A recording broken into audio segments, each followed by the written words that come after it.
Greetings and salutations, everyone. My name is Andrew Kirchhoff, and welcome to my YouTube channel. So today we're going to be talking about the Week 7 waiver wire targets. This past week, Week 6 of the fantasy football season, many of you could have possibly struggled with players that either got injured or players that just didn't perform and continue to, bring out performances that are not consistent enough to be on your roster. I'm going to be mentioning a bunch of players going into Week 7 that I think you can pick up off the waivers in order to help your team for this coming week and for the rest of the season, especially with 4 teams having the bye week here in Week 7. So besides that, talking about the Week 7 waiver wire targets, I'm going to be mentioning a couple of stats when it comes to Week 6 of the regular season. The top performances of this past week, and my thoughts on how those specific performances can continue or perhaps trend throughout the regular season as we continue to get to those fantasy playoffs. So before we begin, I just want to thank all of you for subscribing. And if you haven't yet, there's a subscribe button just down there. You scroll a little bit, you click that button, all my videos will end up in your box, and you'll be better for it, especially fantasy-wise. But for those of you who have already subscribed, continue to support my channel. I extremely appreciate it, guys. Ladies and gentlemen, it's absolutely incredible, and we're going to just keep going, baby. So let's begin, shall we? Hey, everybody. How's it going? It's Monday. I'm running on about 2, maybe 3 hours of sleep, something like that. It's not good. It's not healthy, okay? But I'll figure it out. What the heck is it's a jacket? Oh, my goodness. All right. The production team will be, fired for that one. Okay, so as I mentioned, there are 4 teams on the bye week this week. As you can see on the top of your screen, it's going to be the Packers, the Raiders, the Steelers, and the Seahawks. Now, that's going to be it's a daunting waiver wire. No, it's not a waiver wire. Sorry, a daunting bye week apocalypse, possibly, for many of you, right?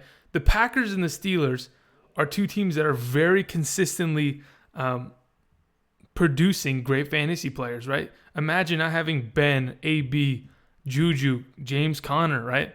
Aaron Rodgers, Devontae Adams, Jimmy Graham, Aaron Jones. And then on top of it, we'll have no Russell Wilson or Chris Carson, Doug Baldwin, who performed this past week. And then, as you know, the Derek, the Raiders, they don't even do anything. So we're just not going to even worry about them. So let's talk about waiver wire quarterbacks going in Week 7 of the regular season. As I mentioned for the last couple of weeks, I mentioned Jameis Winston maybe 1,000 times. He had himself a week without a doubt. In 6-point per passing touchdown leagues, he was the number 1 quarterback this past week with 38.9 fantasy points, 395 passing yards, 4 passing touchdowns, 30 rushing yards on the ground, and 2 interceptions. No big deal. That's Jameis Winston. We know he's going to throw picks because his decision-making isn't top tier. But either way, if he has not been picked up in your league and you are going into a week where, perhaps you have Aaron Rodgers, Ben Roethlisberger, Russell Wilson, 3 of the top 10 quarterbacks in this league, you should probably pick up Jameis Winston. He is a good quarterback going forward and for the rest of the season, especially with the weapons that surround him. Again, majority of you are not going to have the availability of Jameis Winston, but if he's available in your league and you're going to be without a quarterback this week, he is a fantastic pickup. So there's number 1 suggestion. Number 2, we have Mitch Trubisky, playing against the Patriots this week. A defense that we know from that game last night is not going to stop anybody. And honestly, the Bears offense, another good week, a solid week, 28 points, 33.34 fantasy points from Mitchell Trubisky with 3 touchdown passes, got some points with his legs. I mean, he was able to play like a good quarterback. Yes, he forced a couple balls in, almost got picked off a couple times, had 1 interception. But Mitch Trubisky is showing that he's developing. Matt Nagy is implementing an offense where he's able to spread the ball to the targets he needs to get the ball to, right? Tarik Cohen, even more of an animal, which we'll go into later. Taylor Gabriel, which we'll go into later. But Allen Robinson, at least having some production. Trey Burton, these guys with a pretty solid offensive line and a defense that we thought was going to be good until Brock Osweiler showed up. Mitch Trubisky going forward is a good waiver wire pickup. Number 3, Andy Dalton. Here's the thing. This is why this is in no, particular order. I just have names on the board. Here's the thing about Andy Dalton. He's probably already picked up in your league. And if he's not, congratulations. He plays the Chiefs this week. And honestly, with A.J. Green, Tyler Boyd popping off in the last couple of weeks, Joe Mixon, C.J. Uzomah, who we'll go into a little bit later, Andy Dalton looks like he can have a pretty good week here against the Chiefs in Week 7. He is another waiver wire quarterback that I think you can pick up, absolutely start him this week, and perhaps going forward into great matchups. He's been really consistent this year. Yes, he lost to the to the Steelers yesterday, but it's not a big deal. That's not what we're looking for. We're looking for fantasy points. He's a guy that's going to be decent. He's a 20-point-a-week kind of guy with the upside of being able to get that third, maybe fourth touchdown pass in a good matchup, which I think the Chiefs are this coming week. So that's why I suggest Andy Dalton as a pick up and play kind of guy if you're struggling at the quarterback position. Number 4, we have Baker Mayfield playing against the Tampa Bay Buccaneers this week. Baker Mayfield and the entire Browns team got annihilated by the Chargers. Okay, the Los Angeles Chargers went up to Cleveland and they put a beat down on this Cleveland Browns team. Just embarrassed them on all facets of the game. Offensively, the Chargers plowed through them. Defensively, they stopped Baker Mayfield and that offense from producing anything. Jarvis Landry was held to 2 fantasy points. Carlos Hyde was held to about 5 fantasy points, maybe even less. The only person that was able to produce offensively was David Njoku because of that garbage time touchdown. But hey, we'll take it. Keep throwing the ball to Njoku, baby. That's all we need, Bake. Okay, but either way, this coming week, he has a favorable matchup, right, against a Tampa Bay Buccaneers defense that for the second week, not in a row, but for the last 2 times they've played, once against Mitch Trubisky and this past week against Matt Ryan, who Matt Ryan torched them for 350 passing yards and 3 touchdowns. There is a good opportunity that Baker Mayfield can be a decent quarterback this week. I'm not saying he's losing his mind and having a great game, but I can see 20 points. I can see 2 touchdown passes, 2 interceptions, a couple, maybe like 40, 35 rushing yards. I can see Baker Mayfield having a decent week, 20 points in 6-point per passing touchdown leagues. That's where I see him. He's a suggestion. Do with it as you may. Number 5, Eli Manning. Okay, now hear me out, people. Eli Manning was a garbage can this past week on Thursday Night Football against the Philadelphia Eagles. And I think, honestly, Eli Manning is not that bad. We know he's bad, right? He hasn't been good for a good amount of time. He usually, statistically only performs in the playoffs. But he's a good enough quarterback with the weapons that surround him, Saquon Barkley, Odell Beckham, hopefully Evan Engram coming back this week, Sterling Shepard, a pretty, beefed up offensive line, despite them giving up a lot of sacks to the Eagles. It's going to happen. The Eagles' defensive line is too good. This coming week, Eli Manning plays against the Falcons defense, and we know how bad that Falcons defense is. Anybody can score against them. They're going to be playing shootouts every single week. So the moral of the story at this point against the Falcons is without a doubt you have to go and you have to pick up anybody playing against the Falcons on that successive week, right? If it's Eli this week, I don't know. Whoever plays the Falcons next week, try to pick up players on that team because there are going to be a lot of fantasy points handed out, and that's why I like Eli Manning as perhaps a pick up and play for this coming week. My last guy I wanted to mention, Joe Flacco. Has been pretty consistent all season long. A guy that I don't talk about on this channel a lot because he's not a guy that makes you excited, right? He's not a guy that, when you start him, you're like, all right, Joe Flacco is going to be fantastic this week. I can't wait to put him in my lineup. He's going to have a great game. He's not somebody like that, but he's been pretty consistent, all things considered. Let me go ahead and pull this up, shall we? Where are we at? Oh, my goodness.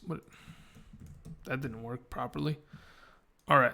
So, overall this season, right?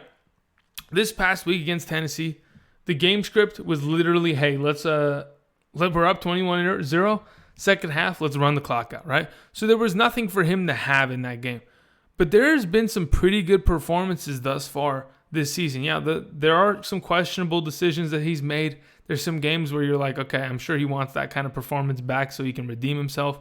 But this coming week at home against the New Orleans Saints, I think Joe Flacco has a pretty, he's got a decent opportunity. I'm not going to say that he's going to be fantastic, but just putting it out there, he's a guy that you could possibly pick up and play this week. And those are my quarterback waiver wire targets for this week, according to what I think is most likely possibly out on your waiver wires. If there's somebody better, if Phillip Rivers is sitting out there, guys, get it done. All right, let's talk about running backs, a position that we all want to talk about. In no particular order. Honestly, if there was a specific order, I think Tarik Cohen would be number one. But let's talk about my number one as of right now on this list. It's not a ranking, but maybe I should get rid of the numbers. That might be a good idea going forward. Anyway, Smallwood and Clement, okay? So here's the thing about Smallwood and Clement. They weren't bad this past week, okay? Smallwood obviously didn't perform as well as Corey Clement did, but I don't think it's something that we should be specifically worried about, especially Smallwood owners. He had 18 carries, right? Okay, sure, he didn't produce well. He only had 51 yards on 18 carries, which is something you don't want, right? You can see, which I'll talk about Frank Gore in a little bit. Frank Gore on 18 carries this past week had 100 yards, right? So Corey Clement really was just used to kill clock in the end of that game, especially because they were up so many points. Smallwood, excuse me. That's a mistake. Wendell Smallwood was used a lot just to plunge up the middle, kill clock, and try to get them out of New Jersey as soon as they could possibly get, because they were up, 30 points at one point? So the Philadelphia Eagles weren't just looking to score. They weren't trying to be dynamic going down the field. I still think Wendell Smallwood is going to be consistently used. He had 18 carries this past week. I think going forward, yes, there is a possibility that Corey Clement continues to get carries. Corey Clement on the ground, 11 attempts, and he had all those receiving yards, which honestly as of right now, I'm thinking about it, it's probably going to be Corey Clement that is going to consistently be that guy to get the ball, especially going down the field in the passing game. Corey Clement is probably your choice. And my dog is barking right now, and it is really mother effing loud. Okay, anyway, so yeah, between these two, Corey Clement and Wendell Smallwood, I don't think Wendell Smallwood's a bad pickup. He's a talented running back. Probably going forward isn't going to be the number one choice because Clement is performing so well and so consistently. So I'm going to go ahead and just say, as of right now, Corey Clement, try to pick him up if he's available. I mean, I obviously mentioned him last week, so there's a good chance that he is not going to be available going forward. But I just thought I'd mention it. Number two, Tarik Cohen. Oh my God. What is Tarik Cohen absolutely doing? He's ridiculous. He is just ridiculous. I mentioned it. If Corey Clement goes off, right, and Jordan Howard doesn't do anything, his dog is losing her mind. Oh my God. Okay, I specifically mentioned if Tarik Cohen goes off, the dog, I don't know if you guys heard that, but I can hear it so perfectly. It's hilarious. The Siberian Husky's howling at the top of her lungs. Anyway, so I can't stop laughing. It's hilarious. So Tarik Cohen had a fantastic game.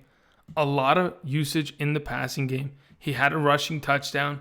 He's an extremely dynamic running back, and when he's given 10 plus touches a game, he is going to be fantastic, right?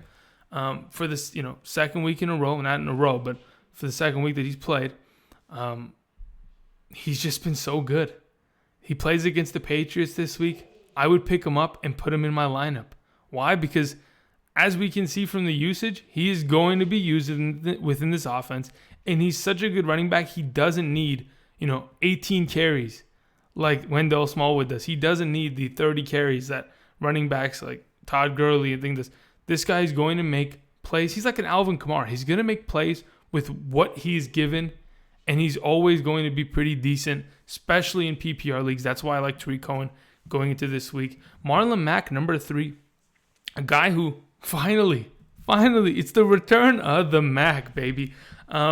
He was actually pretty decent against the Jets defense this past week. 9 rushing yards was pretty good. The dog is still barking, and I'm losing my mind. Oh my god. Marlon Mack against the Bills, though. Okay, here's the thing. I don't think the Bills matchup is specifically great for him, but going forward, Marlon Mack is going to be the starting running back of this team. He's going to be used in the passing game no matter what Nyheim Hines does. I know Nyheim Hines is probably a better pass catcher than Marlon Mack, but they're going to try to fool defenses. They're going to put Mack out there and still throw the ball. He's not like a bruising back. He's still an athletic guy that can catch screens out of the backfield and juke out linebackers here and there. So going forward, Marlon Mack, because of his health, because of this past week's performance, he's looked good, right? He passed the eye test. He looks like he's going to be healthy and he's going to be able to produce in fantasy. That is what you want out of a running back. You want a guy that's going to build depth on your bench, a guy that you can pick up. And if you're worried about a specific bye week or an injury, go ahead and play him, right? So that's Marlon Mack, number 3. Number 4, Duke Johnson. I don't know, man. I'm off and on this Duke Johnson guy. A couple weeks prior, I mentioned him in a Hidden Gems video. Didn't do squat, right? This past week was pretty decent in fantasy because the Cleveland Browns could not move the ball offensively at all, okay? But here's the upside of it. The Cleveland Browns are playing against the Tampa Bay Buccaneers this week, which I think is going to be a pretty easy matchup for them. But here's the caveat. If the Tampa Bay Buccaneers come out and score a bunch of points, which I expect them to do, they're going to get after, right? The Browns are going to have to play keep up, right? This is a game that is going to be played in Tampa Bay, if I'm not mistaken, in Florida. Let me just go ahead and check that, because if it is, the Browns are going to have to play catch up. Yep, they are playing in Tampa Bay, Florida. So, I think Duke Johnson is going to be used more and more as the season progresses. Obviously, Carlos Hyde was a dud this past week. Hugh Jackson continues to say, we're perhaps going to start playing Nick Chubb a little bit more here and there. Okay, relax. Duke Johnson, his usage, his passing attempt, his targets, they're going up. And I think going forward, he's a guy that you could put on your bench, play in a PPR, and be pretty satisfied with the production, especially into such a good matchup against the Buccaneers this week. So number 5, we're going to go and talk about Frank Gore, as I mentioned. Dude keeps getting carries. I mean, I literally said that we need to see a little bit more out of Kenyon Drake, but they're committing to Frank Gore. Dude had 15 carries and 101 rushing yards, 6.7 yard average. Like, what? He had, 18 yards receiving? He was fantastic. He was absolutely amazing this past week. I think Frank Gore, going forward, especially with the usage he continues to get, Kenyon Drake had himself 13 attempts as well. Still was out-carried by Frank Gore. So I think Frank Gore going forward is still a guy that you can perhaps pick up, play into specifically good matchups. A guy that you can, beef up your bench with and perhaps play him on a bipocalypse kind of a week. Just a thought. The last guy I wanted to mention at the running back position was Ito Smith. Earlier today, the Atlanta Falcons said that Devontae Freeman is not playing this week, which I expected, which I had mentioned in my injury update video on Saturday. So I'm not surprised. This bone bruise is going to take a while. So the thing is, Ito Smith, for 3 games in a row, has had a touchdown. 3 games in a row, people, he's had a touchdown on the goal line. And he's a 10-point-a-week kind of guy. So if he's available on your waiver wire, go pick him up. He's performing somewhat better than Tevin Coleman as of right now, who's looked like a bum. Honestly, just doesn't look great. That's why I really wanted Devontae Freeman back this week, but it didn't go the way I wanted to. Obviously, his injury is way more serious than we are assuming, or at least what they're leading us to believe it is.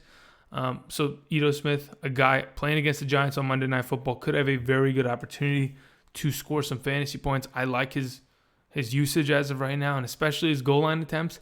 I mean, if you're guaranteed, 10 points a game, why wouldn't you put this guy at the flex? Because the upside is also there on top of it. So that's the running back position going into week 7 of the fantasy season. Let's talk about wide receivers. All right, number 1, it's Taylor Gabriel. The last 2 performances of Taylor Gabriel have been great. 2 touchdowns, 7 receptions on 7 targets. against the Tampa Bay Buccaneers in week 4. And in this past week, 5 targets, 5 receptions. He's catching everything, right? Anything thrown at him, he's going and getting the ball. 100-plus receiving yards against the Patriots defense, who gave up a lot of points and a lot of yards yesterday. I think Taylor Gabriel has a very good opportunity to be fantasy relevant. I mean, I'm sure you do too, right? You're going to pick up Taylor Gabriel without a doubt. He looked great this week going forward as Mitch Trubisky's, one of his favorite targets. Obviously, Tarik Cohen is up there with one of his favorite targets, but Taylor Gabriel is going to have a very good opportunity this week. That's why I think you should 100% try to pick him up this week. Another guy that I wanted to mention, Mohamed Sanu. Yes, I've mentioned him in the last couple of weeks of being, okay, he's going to be great. He's outplaying Julio Jones and Calvin Ridley with snap counts and stuff like that. He's, scored 3 touchdowns in a row, if I'm not mistaken, in the last 3 weeks. He is producing fantasy-wise. He's getting a lot of opportunity. He's getting a lot of targets. And here's the thing. I think it was announced earlier this morning that Calvin Ridley has a bone bruise on his leg, which means he's going to be out for a decent amount of time. That's, according to the Falcons, that is the same injury that Devontae Freeman is dealing with right now. So that being said, I know Devontae Freeman's being a little bit of a bit, right now, but Mohamed Sanu, obviously he's already that number 2 target on this team, and he's going to continue to get more and more targets. I like him going forward, especially in this coming week. Hopefully he's available on your waiver for you. If he is not, I wouldn't be surprised considering how much he's been able to produce in the last couple weeks. So my next guy I wanted to mention, Christian Kirk, been pretty good the last couple weeks. In week 5 of the fantasy football season, Christian Kirk had that 75-yard touchdown, which pretty much made up his entire week. So you were thinking, okay, perhaps that's what he's made of. He had one play, and that's all he's worth, right? This past week, he turned some heads. Had himself 5 receptions for 70-some-odd yards, 10.6 fantasy points and a half-point PPR scoring. Christian Kirk, he's, by all means, as of right now, he's the number 1 wide receiver on this Cardinals team. 6 receptions, 77 yards. Larry Fitzgerald, nowhere to be found. J.J. Nelson, Chad Williams, nowhere to be found. They played against a pretty tough secondary, but this coming week they play against the Denver secondary, which isn't, they're not a joke either. Obviously, people have been running the ball down their throat, but their secondary is pretty solid, as it's always been the no-fly zone, as they call it. But as of right now, Christian Kirk going forward, rest of the season with Josh Rosen, as they continue to build a rapport and they build a chemistry that they're going to build on for the next couple of years as they begin to, flip this organization to try to make it a successful one. I think Christian Kirk, fantasy-wise, he's been pretty decent as of late. And I think going forward, he could have, with all these targets that he's getting and these receptions and this opportunity, he could be pretty decent wide receiver that you can perhaps flex or even play on specific bye weeks in PPR leagues. So that is Christian Kirk. Number 4, I wanted to mention Jermaine Kearse. Quincy Enunwa this past week was injured. He's been banged up for a little while now, right? So prior to last week, he had a hip injury. Then he had a hand injury. And then yesterday, he sustained, Quincy, why? Let's see, what does it say? Quincy Enunwa has been diagnosed with a high ankle sprain. The dude just keeps getting banged up. According to the New York Jets, he's already claimed to be out for this coming week, for week 7. They already said he's out, okay? So Jermaine Kearse was pretty much the main benefactor of Quincy Enunwa's absence this past week against the Colts. Yes, they play against the Vikings, but here's the deal. Robbie Anderson is most likely going to get the pressure from Xavier Rhodes. And on the other side of the field, Jermaine Kearse, perhaps maybe even Terrell Pryor, which I don't know. I don't really believe in Terrell Pryor that much. But from what I saw this past week, Jermaine Kearse, with the targets, with the receptions, this past season in 2017, Jermaine Kearse was a good wide receiver. Statistically, he he was still good. I mean, there's nothing to, think, oh, okay, Jermaine Kearse is a bum. No. Relax, everybody. This past week, he had 10 targets, 9 receptions, 94 yards. Earlier this season, he wasn't used as much because during the preseason, he had that abdominal surgery, which pretty much held him back, especially throughout all of training camp, which gave Quincy Enunwa that boost to come in off of his ACL injury from 2017 and just take over the wide receiver core with Robbie Anderson. But as of right now, with Quincy Enunwa inevitably out for the next couple weeks perhaps, I think Jermaine Kearse is going to pick up the slack. He played well this past week, and being the number 2 receiver, obviously they're going to have to score the ball against the Vikings. And if Xavier Rhodes is not on, I don't have a worry, for Jermaine Kearse. So he's a guy that I would just mention. Keep your eye on him. Number 5, I obviously mentioned Chester Rogers multiple times this past week. If he is still on your waivers, he's a guy that going forward throughout the rest of the season can still have fantasy value, guys. Even with T.Y. Hilton coming back. What is the problem with Chester Rogers? There's no problem there because Andrew Luck's going to throw the ball a bunch of times every single game like he does. I mean, these games, because of the Indianapolis Colts defense, they're shootouts. And you can't deny it. They're going to be consistent shootouts until perhaps they play a defense that locks them down.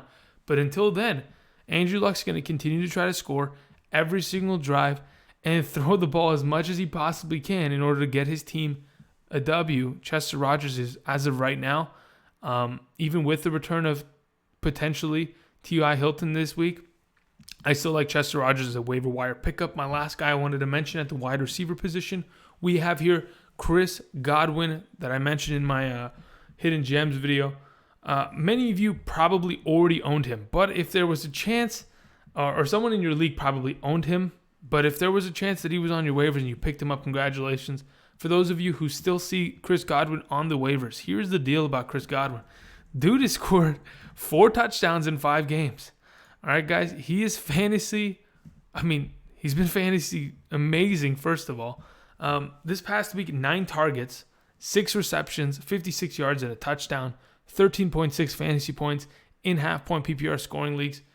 I mean, they're going to continue to score. Jameis Winston is going to let this ball get out of his hands, hopefully sooner rather than later, because then those mistakes start coming out. But as of right now, Chris Godwin, going forward throughout the season, probably, I mean, let me just pull up these stats real quick. I'm quite curious how the stats broke down for the wide receivers of the Buccaneers, even in this great matchup. Adam Humphries, 3 receptions for 82 yards. What a surprise. Deshaun Jackson, 4 receptions for 77 yards. O.J. Howard, 4 for 62. Mike Evans, 4 for 58. Chris Godwin had the most receptions with 6 for 56. Peyton Barber, 4 for 24. Ronald Jones, 3 for 16. Cameron Brate, 1 for 15. And Anthony Ackler, I don't know what the heck that is. Ackler? I don't know. I'm beyond. It doesn't matter. My pronunciations are not fantastic, people. Okay, leave me alone. But just off of reading that, Jameis Winston is spreading the ball out a lot. So honestly, there might not be a consistent wide receiver on this team going forward, but I still like Chris Godwin. That's all I can say. Oh, goodness. All right, let's move on to the tight end position really quickly. Again, the bye weeks, right? Every single one of these teams, I mean, perhaps against, not the Seahawks, but, Jimmy Graham being out, Vance McDonald, who if someone drops Vance McDonald, you should pick him up. 100% you should pick him up because someone, I'm missing a tight end, I need to go pick one up. If someone drops Vance McDonald, you should pick him up. If you have an available bench spot for this coming week. And Jared Cook. If someone drops Jared Cook, guys, get on top of it. I know he's not been great as of late, but he is still a pretty good tight end in the NFL and in fantasy. My number 1 waiver wire suggestion for the tight end position, it's Austin Hooper. It's nothing that I can really... I don't like saying it, right? But I can respect it, to be honest. 9 receptions, 71 yards, and a touchdown. He has been playing out of his damn mind. The Atlanta Falcons haven't thrown to the tight end position this much since they had Tony Gonzalez, right? So as of late, he's just been incredible, honestly. as I mentioned, I think he had about 17 fantasy points this past week in half-point PPR scoring leagues.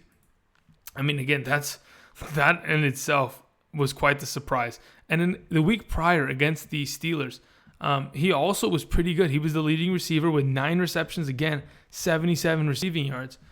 Going forward, you got to pick this guy up. He's one of those tight ends that's now, it's over. Like, it is a weekly start. With the production and the opportunity he's getting in the passing game, without a doubt, he's a weekly start. The next guy I wanted to mention, O.J. Howard. I can't believe he's already back from injury. He came back from injury. He ruined, at least Cameron Brate got the touchdown, okay? Bless up, at least he got the touchdown. But goodness, O.J. Howard coming in, 4 receptions, 50-some-odd yards, and a touchdown himself. Goodness gracious, O.J. Howard. Well, go pick him up if someone dropped him because they thought he was hurt, because all signs pointed to him being hurt, but I guess that wasn't the case. Greg Olsen, the next guy I want to talk about. If you had watched any of the Panthers game, you would have noticed that Cam Newton, I don't know, maybe he forgot that Greg Olsen was back. He had 7 targets, 4 receptions, but there were many plays that Greg Olsen was wide open and was able to make the play, but Cam Newton just didn't throw him the ball. Going forward, I'm sure that's going to change. Greg Olsen's not a shy guy. He'll get up in Cam's face and let him know, I need the ball. If you want to win these games, you got to trust me. Hopefully he is on the waiver wire available for you guys this coming week. I think he's a good enough tight end to be a weekly start. So Greg Olsen. Number 4, CJ Uzomah, who I've mentioned in the past. I think I talked about him last week at the tight end position. Playing against the Chiefs this week. He continues to get used, pretty consistently within this offense. Why? Tyler Eifert, who sustained a dislocated broken ankle earlier this season, and also Tyler Kroft, the other tight end within this offense. I think he had a fracture in his foot, so there's no other tight ends on this roster. CJ Uzomah is going to be the number 1 tight end. He is going to have majority of the opportunity and the fantasy production. He performed this past week, and I think going forward he's going to be great. Hopefully he's sitting on the waiver wire for you guys. A couple guys that I want to mention. Ben Watson. The Saints were on a bye week this past week. If you're struggling and you're in a thinner league, Ben Watson could potentially be out there against the Ravens, who he used to play for. Could be a revenge game. I doubt it. But just a guy to keep your eye out on. And the last guy I wanted to mention, Evan Engram, who, by all means, could potentially come back this week. That is the plan. That is the hope, that Evan Engram comes back and is able to be healthy and productive, because this fantasy matchup is pretty advantageous for him this coming week. The Falcons defense, I don't care how bad Eli's been, the offense is going to be able to score with Saquon and Odell. And if Ingram's out there, it makes every single one of those wide receivers and running backs of the Giants that much more effective, because there's another guy that the defense has to worry about. So Evan Engram, if he's sitting on your waiver wire because people dropped him due to his injury, I'd consider picking him up for this coming week. All right, so that pretty much concludes the waiver wire, targets for Week 7. I'm just going to go ahead. We're going to talk about the top performers of Week 6 of the fantasy football season this past week, and just basically jog some of your memories, talk about what I think is going to happen going forward, and we'll see where that goes. Number 1 for the quarterback position this past week, as I mentioned before, 38.9 points. Jameis Winston in 6-point per passing touchdown leagues was the number 1 quarterback. Something that we all, by all means, we saw it coming, right? I had him at one of my start of the weeks because, such a advantageous matchup for him. A defense that has given up so much points all around the field to every single position. Jameis Winston, he really didn't have to work too hard to get those 4 touchdowns. It was pretty much a piece of cake. Could have ended up with a little bit more, but those turnovers pretty much are the plague of Jameis Winston. He's going to have those games where he's going to throw 3 interceptions, 5 interceptions, but he's going to be able to follow it up with those, 3 to 5 touchdowns. Hopefully that's the plan, right? But as of right now, Jameis Winston looks great going forward with this offense. They should be fine. They're in a pretty competitive division, but they have a couple wins under their belt, so they're not giving up games just yet. They're going to be competitive. They're going to be good going forward. Number 2, Patrick Mahomes, almost 35 fantasy points. Are we surprised? Not really. Was my number 1 ranked quarterback this past week. And rightfully so. This guy he's all that has been advertised.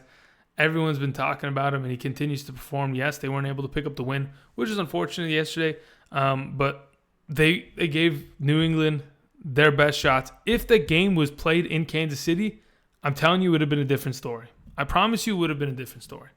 The Chiefs would have been on top. That's why it's so important to get these regular season wins for these teams so that when it comes to the playoffs, they can get after it and have that advantage. Number 3, the number 3 quarterback in fantasy. All right, people. I told everyone, specifically, Dak Prescott should sit in week 6 of the fantasy football season. Yet Dak Prescott somehow managed to have a 33.5 point fantasy game. What? Against the Jaguars of all teams. What? Like, I don't get it. I am, okay, let's put it this way, people. As a Cowboys fan, right? Living in California, there wasn't a Los Angeles team, right? So I sat here and I'm like, okay, so who do I want to be a fan of? I picked the Cowboys like 8 years ago. Now that the Rams are here, I've got a split decision, but obviously the Rams are 6-0, so that's, the decision's being made for me almost, right? But I still love the Cowboys, okay? And with my love for the Cowboys, I'm not biased. I know the Cowboys suck. How the hell did they score so many points on the Jaguars? I mean, they were up 24-0 at halftime. What? And Dak Prescott, Dak Prescott had so many points on the ground with his legs. That's where he was relevant. He was just as good as a number 1 running back this week, just on the ground. Dude had 180 passing yards and 2 passing touchdowns, right? Okay, that's what we expected. We don't expect him to break 200 yards. He doesn't have the receivers for that. But those 2 passing touchdowns, that was a little bit of a surprise for me. But 11 rushes for 82 yards and a touchdown, oh my goodness. They unleashed him. They let him go and let him run that defensive line of the Jaguars. They were just way too slow. Malik Jackson, Calais Campbell, they couldn't get after him. They absolutely couldn't get after him.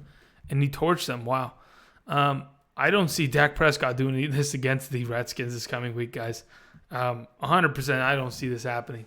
This was I wouldn't say it's a fluke game, but it's definitely something that is a outlier when it comes to the performances of Dak Prescott. You just have to go look at his fantasy stats thus far this season, and you'll be able to notice that. The next quarterback this past week, we have Matt Ryan, not close far behind Dak Prescott. Matt Ryan, he's back finally. Played against he played against the Tampa Bay Buccaneers this past week, but the week prior against the Steelers didn't show up, unfortunately. But I think going forward, Matt Ryan, he's a start every single week because of the weapons that surround him and because his offense is pretty talented, especially with so many weapons. Mohamed Sanu and Austin Hooper, as of late, man, have been great. And their defense doesn't really stop anybody, so they're going to have to score. They're talented enough to do it. So going forward, he should be good. Mitch Trubisky, dude is just lighting up the league right now. I don't know how sustainable this is. I'm hoping it is, especially for many of you fantasy owners that are going to have to play him this week against the Patriots, which is going to be a pretty, I like it. I think he can be pretty productive and be a good fantasy play against the Patriots this week. So roll him out there. Mitchell Trubisky, right? They played against the Dolphins this past week.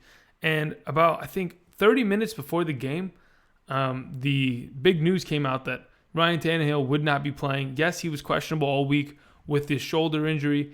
They diagnosed it as an AC joint sprain. So the throwing arm just wasn't going to work. They brought in Brock Osweiler.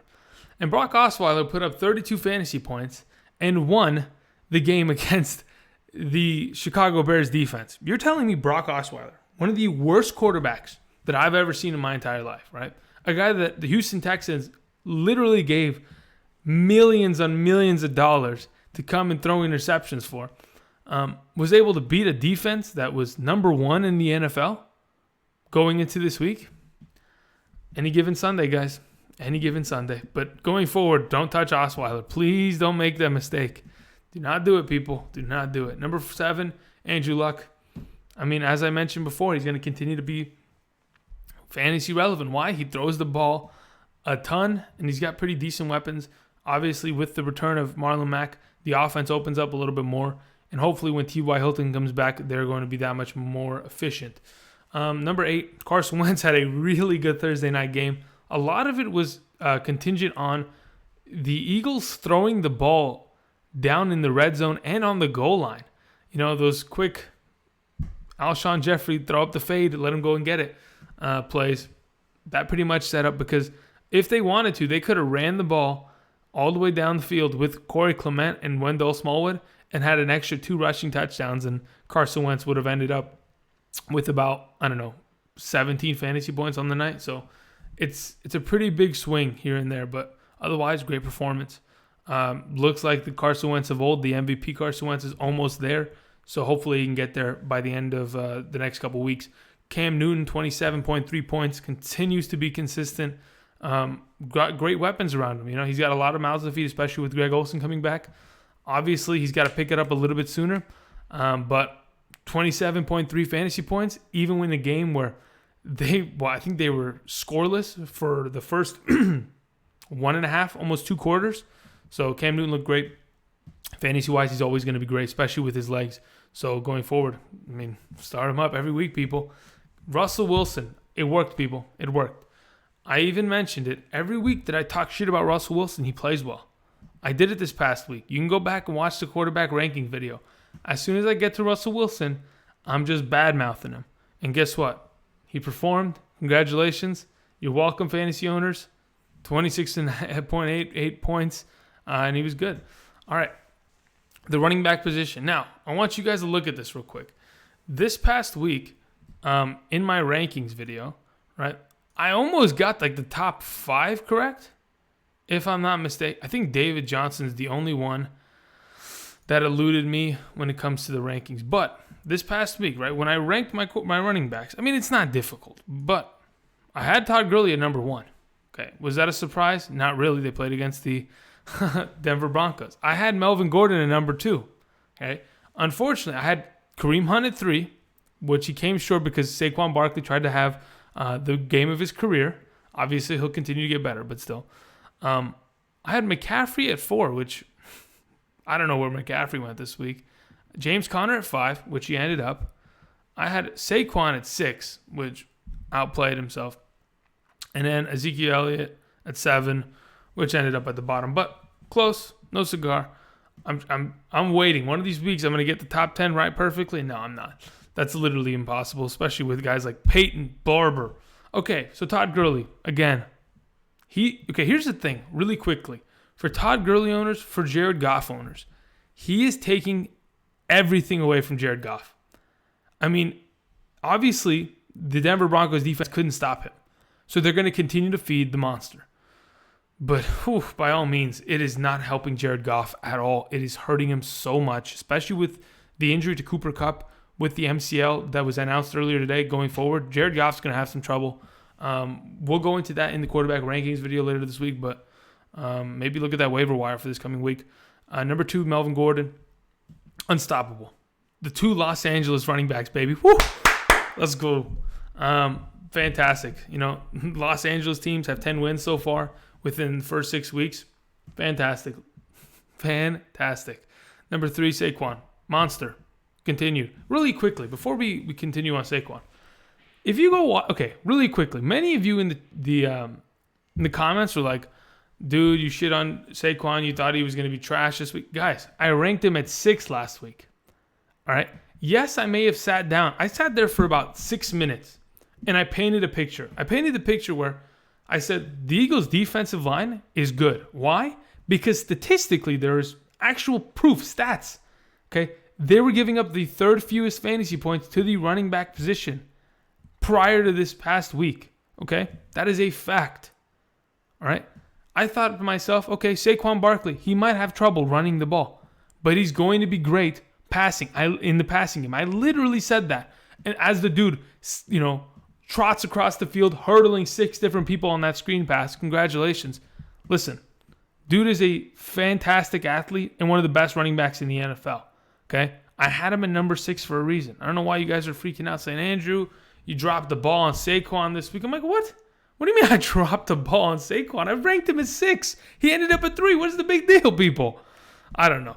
Anyway, Kareem Hunt, number 4, continues to be a fantastic asset for this team. He is going to be he's being used at an accelerated rate comparatively to what he was used at the beginning of the season. Hopefully, okay, we saw this out of Kareem Hunt last year. Hopefully they're not going to dwindle down his carries going into the mid-range of the season, because that's what they did last year. Andy Reid started taking carries away from Kareem Hunt to keep him healthy so when they get to the playoffs, they can use him. It did not help the team. They lost to the Jets, I think, last year. Some stupid shit. I don't know. Number 5, James Conner. Hopefully he doesn't get replaced. Just trade Le'Veon Bell away, please. Let's cut the shit, okay? It'll help us fantasy-wise. For those of you who own James Conner and Le'Veon Bell, guess what? Boom. You have 2 starting running backs now. If you own Conner, it helps you. If you own Le'Veon Bell, it helps you. Let's all hope for that, yeah? Okay. Number 6, Sony Michel. When you have 2 touchdowns on the ground, you're fantastic. Congratulations. He's going to continue to be this good. It's not even a joke. He's going to really just continue to be this good.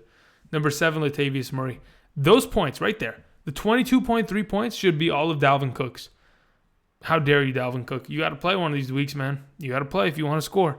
Otherwise, Latavius Murray, wow, had himself a pretty good game. Considering all the prior weeks, he's been garbage. So if you had started him, congratulations. Otherwise, I wouldn't have expected many of you to start him. Tarik Cohen, goodness, as I mentioned before, pick him up. Number 9, we have Peyton Barber. It happens so often where I'll promote a player, they'll end up being dog shit that week. I'll shit on a player, they'll end up being the golden gem of the week, literally. And that's what Peyton Barber was. He was used efficiently. He had a pretty good yards per carry on average. He was used in the passing game. And by all means, he had a touchdown. So he was fantasy relevant. I don't like him. I don't like him going forward, but I got to mention him. Number 10, Ezekiel Elliott. Probably should have had some more yards, but that's a different story within itself. They were up going into the fourth quarter. What were they going to do? They weren't going to, feed the rock to him every single play. I mean, they could have, but they weren't going to just beat the dead horse and try to just feed him carries when they could just put in the backup and have him, take a couple hits here and there just to keep Ezekiel Elliott healthy going forward. But as of right now, no big deal. Had a pretty good game, 100 rushing yards again, and a touchdown. Hopefully he gets used more in the passing game, but it's okay. That's not what we expect majority of the time out of him. Tyreek Hill, animal. What, are we surprised? No. Okay, 3 touchdowns, that's a little bit of a surprise. But he did it, right? He played against a terrible defense, and he exploited them, period. Number 2, Albert Wilson. It's lucky. If you're thinking, maybe I should pick up Albert Wilson this week, go for it. You and Albert Wilson will have a great time with 4 points next week. I can't wait to see that. Cole Beasley, nope. We're not talking about Cole Beasley. Why? I don't think he's going to be good enough going forward throughout the season. I can't see it. I can't see Cole Beasley being a number 1, even number 3 wide receiver at all, especially with the inconsistency of this offense. If the Cowboys don't play at home, they're not great. Tyrell Williams, congratulations. You had a really good, lucky week. A pretty good, I think him and the safety came down with the ball both in each other's hands, but the offensive player gets the possession if that is the situation that takes place. That happens a couple of years back between Golden Tate and the Packers, if you guys remember. But either way, Tyrell Williams had himself a pretty good week. Oh, there's Adam Thielen. Okay, what a surprise. Adam Thielen, one of the best wide receivers in the NFL, if not the best. Maybe we should start having that conversation more often when we talk about the best wide receiver in the NFL. Alshon Jeffrey, again, 2 touchdowns, was great. Tyler Boyd, 2 touchdowns, was great. Emmanuel Sanders, baby, was good. Julio Jones, are we surprised? No, we shouldn't be. Antonio Brown, are we surprised? No, we shouldn't be. Beautiful. We're getting through the wide receivers pretty quickly. Why? Because it's already a 50-minute video, and you guys don't need to be here all day. Austin Hooper, David Njoku. These are guys that are ranked low at tight end, but as the weeks progress, they're going to keep moving up. Why? Because they continue to produce. They continue to be consistent. That's all I want. I want consistent production, consistent opportunity, consistent fantasy points. That is it. Eric Ebron, number 3. Congratulations, Eric Ebron. You are somehow, can you guys imagine? Let me try to paint this picture. Imagine Eric Ebron was drafted out of North Carolina and moved to the Lions organization. And the Lions, they sat there for a couple of years and they thought, all right, well, we don't have any more Megatron. He's retired. We need someone to be able to eat some targets. We need a bigger guy that's going to strength and outman and outbody safeties, corners, linebackers. Oh my God, we have Eric Ebron. And what they consistently did on a year-to-year basis was that they didn't use Eric Ebron to his maximum potential. And now that he is actually being used at his maximum potential, Eric Ebron is a monster. I've been quoted to say multiple times, especially in the preseason, before the season started, that I was like, cut the shit with Eric Ebron. He's a terrible player. He hasn't done anything in Detroit. Why would he do anything here? Whew, baby, was I wrong. What a fantastic player. Especially, with how much Andrew Luck loves the tight end position and how much the Colts have used the tight end position in the Colts organization. With Dallas Clark all the way, Jack Doyle, Kobe Fleener, Dwayne Allen as of late. He's just a part of the long line. O.J. Howard was number 4. As I mentioned in the waiver wire pickup, if he's available, go get him because he's going to continue to be good. I didn't think he was healthy. Zach Ertz, no big deal. But here comes the big deal, people. What the hell is Nick O'Leary doing on this list? Okay, 6, 7, and 8. What? No. No. Period. Done. Gronkowski. Good job, Gronk. You got yourself some fantasy points. And Vance McDonald. Again, if Vance McDonald's available because someone drops him this week because the Steelers are on bye week, pick him up, guys. Anyway, I want to thank everybody for watching. And until next time, which will be the running back and quarterback ranking video tomorrow. They're going to be late releases, so don't be surprised because it takes a while to get the graphics all set up and be able to record the video. The upload of the video may be the longest. I think the upload almost takes as long as recording the video itself. So it'll probably be out my time, Pacific Standard, around 9, late 9, early 10-ish, something like that. But it'll be out tomorrow. So if you're in the East Coast, you'll see it on Wednesday. Either way, thank you everybody for watching. And until next time, I'll see you guys.